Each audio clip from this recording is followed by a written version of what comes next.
Good afternoon. We're the NAU Country Capstone Group, and this is our calibration app report. My name is Robert Ryden. I'm Nathan Marcotte. I'm Michael Foote. I'm Matt Martin. And our sponsor, Joe Hoffman with NAU Country. So a little more about who NAU Country is and what they're about. The crop insurance agency, many branches across the United States, but for our project concerning, the main IT section is right out of Fargo, using cutting edge technology with a pretty good relationship through farmers and reporting crop insurance, closely with risk management agencies, and it's all set federal RMA policies through software and technology. So the main problem with the crop insurance process itself, farmers have to go through the field and they report right now strictly calibration reports that are all paper. There's no digital documentation whatsoever. And that can be very hard because it's hard to ensure data is accurate and reliable. And also, when they're harvesting and they're doing reports, it's a limited time, especially in and out of the tractor and reporting back to the agency. And once again, paper technology these days, everything's advancing. Paper's becoming more filtered, out of place. So the main solution, create a calibration report, assistance mobile app, current goal iOS application, provide all fillable PDF technology to report all farmer information for their crop insurance policies, collect all the data, and even provide photo evidence with GPS location and some metadata along with that to make sure everything's organized and good to go. So I'll turn it over to Nathan with the UI design. Thank you. So, as we thought about our project, we're basically competing with paper, which is reliable. People know how to use it. It's easy to use. So thinking about the UI UX design is really important because we need our app to be able to function very easy. It needs to be very user-friendly, as some of our users may not be well versed in the different technologies. So basically, high level, we're creating paper forms in a digital format. So here's a sample calibration app, or sample calibration report that we're looking to implement within the app. So there's some basic information at the top, like crop year, crop, scale source, farm name, and then the different entries about the crop. And traditionally a farmer would fill this out while they're out in the field to get very timely data, but that might not always be the case, so our app would help ensure that it's easy to fill it out in real time to make sure there's no errors when trying to write this down later. You forgot something a little bit, so just making sure all the data is really accurate. So looking at a sample mock-up of our app that we're developing, first on the left we have the welcome screen, and then it goes into a little bit of a help guide section, basically giving the user, which would be the farmer, a very high-level overview of how to use our app. Moving one screen over to the right, we have the main home screen of our app, which has 4 options: create report, view saved, wizard, and capture evidence photos. So jumping up to the top one, create report, this would be filling out that form we just saw on the last screen, that calibration report, walking the user through all the different fields on that form and making it as easy as possible to fill it out on their form. View saved, if a farmer doesn't complete a form when they're filling it out, they can save it and come back to it later on this screen, as well as see all completed forms that they previously submitted. One down, the wizard. This will walk the farmer through filling out the calibration report as well as capturing photos to build up that photo evidence.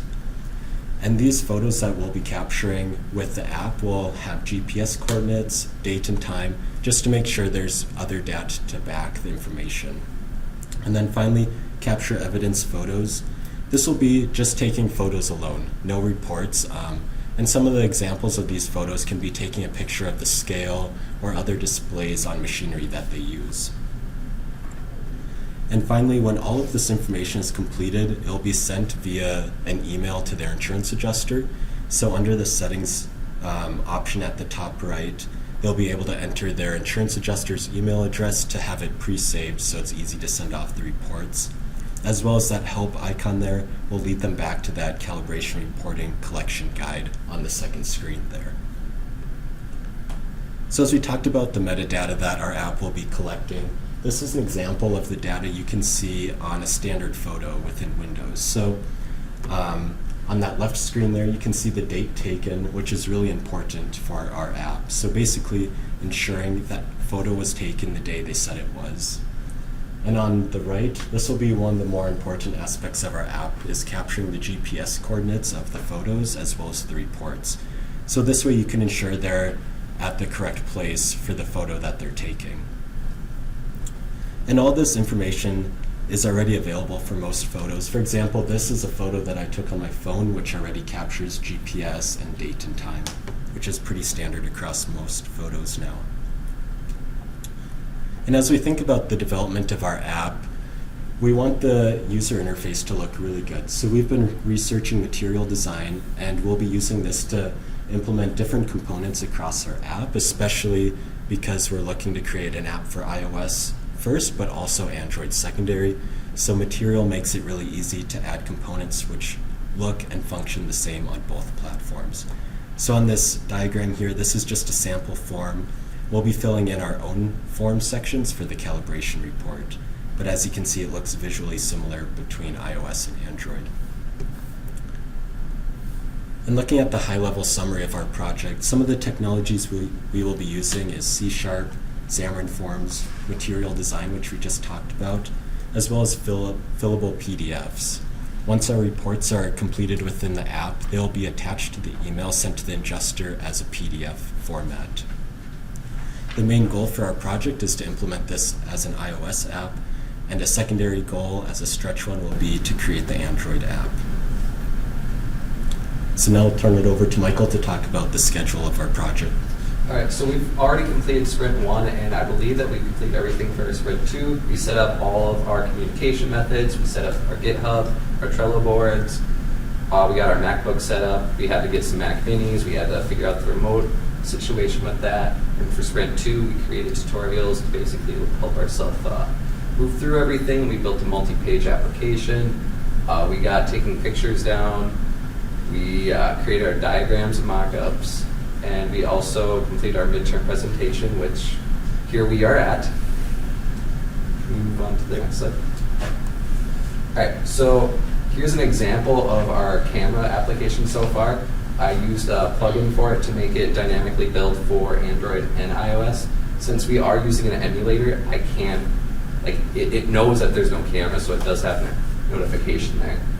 And so that's our basic thing right away. We're going to build it to be more directly appealing to the users and easier to use. And for all of our packages used, we did a lot of research to make sure that they were well documented and that they could compile both from C# to Android and iOS, Xcode. And we made sure to look at the GitHubs, make sure everything looked great, to make sure that we understand how it works. And so far, most of them seem to have the functionality that we need, and they work. I will be handing it off to Matt. So I'll be going over the constraints, risks, issues, and the reflection of our project so far. The first constraint that we kind of notified was lack of iPhones to test on. 2 of our 4 group members have iPhones, so that makes it so half of us cannot test on physical devices whenever we want to develop. So it kind of promotes more of a paired programming kind of environment when we do these kind of things. Next constraint is that GPS coordinates need to be embedded, though we have found that that's not too much of a limiting constraint with how the metadata of pictures is kind of captured. The next one is that e-signatures need to be legally compliant. On the calibration reports, they will be signatures, and we need to make sure that those are legally binding, or at least legally applying to whatever we're doing. Another constraint is just our knowledge before this project. Only half of us had any experience with developing any sort of applications on the phones. So we all had to get very acquainted with technology. None of us had used Xamarin Forms or any of these plugins before. So it's a lot of learning curve for us. That definitely took up a lot of our Sprint 1 and 2, is just learning about these different tools and libraries that we can have access to help with the development. And then last constraint is varying schedules. We found a couple times during the week that work very well for us. We have to be very consistent about those. But outside of that, there really isn't a ton of time that we're allowed, or kind of a lot between each other. Some risks that we've had.